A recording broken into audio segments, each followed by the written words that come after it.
Good day everyone, I am here to do a demonstration about CPR with the help of my pillow as my model for today. So, in this scenario, if you saw someone or a person lying unconscious on the ground, I surveyed the scene is safe. I found someone lying on the ground unconscious. I am Angelica P. Benedicto, a trained first aider. Can I help? Tap 3 times on their shoulder, like, hey, hey, hey, are you okay? Hey, hey, hey, are you okay? Hey, hey, hey, are you okay? If the person you found lying unconscious is unresponding or not responding to the tapping of your shoulder that you did, it is time to call for an emergency.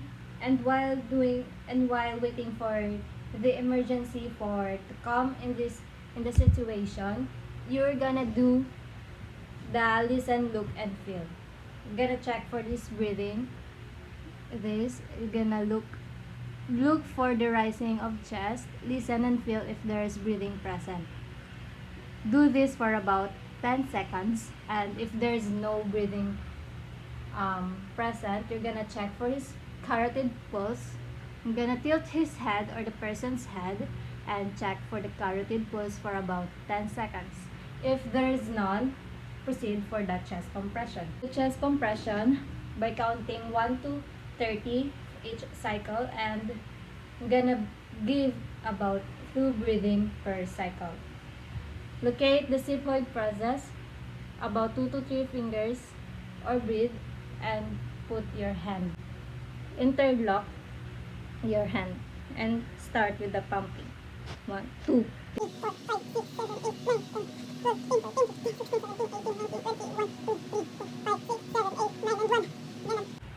Breathe. Tilt his head and breathe. Again, repeat. 1, 2.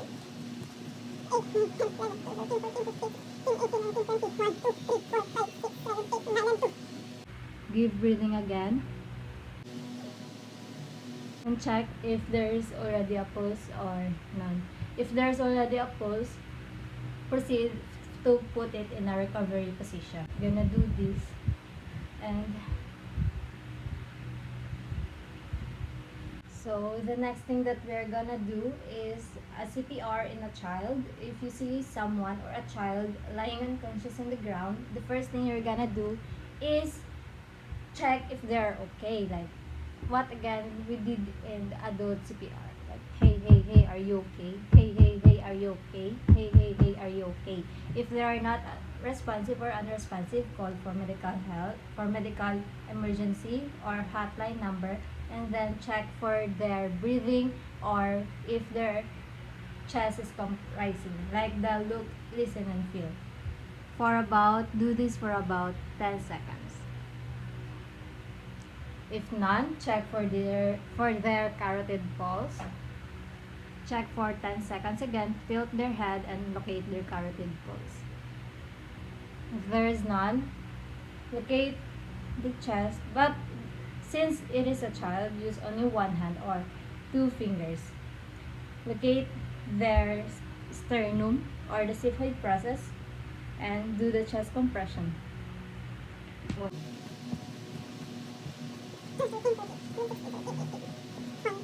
4, 5, 6, 7, 8, 9, and 1. Do the breathing, tilt your head, and give 2 blows. Start again.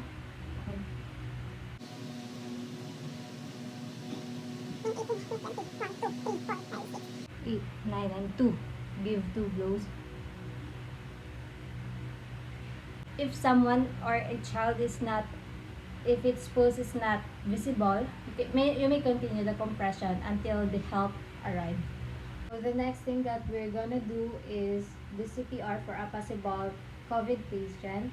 So if you saw someone unconscious lying on the ground and if they are possible COVID patient, call an emergency hotline right away and wait for their help.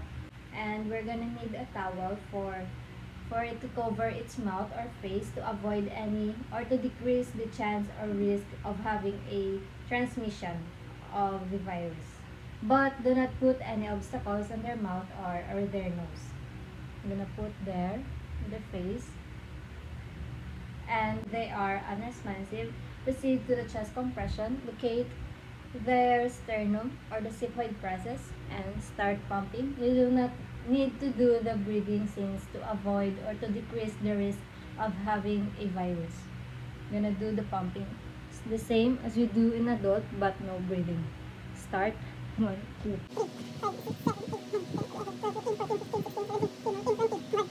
4, 5, 6, 7, 8, 9, and 1. Now, start again. 1, 2, 3,